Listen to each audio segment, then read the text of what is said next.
மாணவர்கள் அனைவருக்கும் வணக்கம். காமராஜர் பயிற்சி மையம் திருச்சி.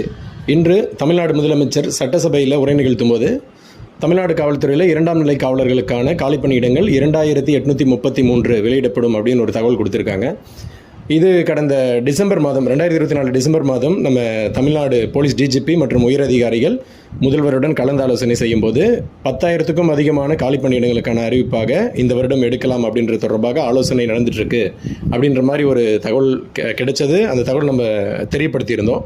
ஆனால் இப்போது காலிப்பணியிடங்கள் குறைவாக தான் வரும் அப்படின்ற ஒரு தகவல் இருக்குது.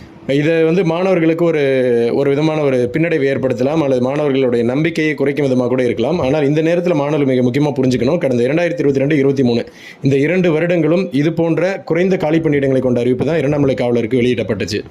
அதனால் நீங்கள் இந்த மாதிரி பேசுகிறத விட்டுட்டு உடனடியாக அடுத்து இந்த 2833 காலிப்பணியிடங்களில் ஜெயிக்கிறதுக்கு என்ன பண்ணணுமோ அதில் கவனம் செலுத்தி பணி நியமனம் பெறுவதில் மட்டும்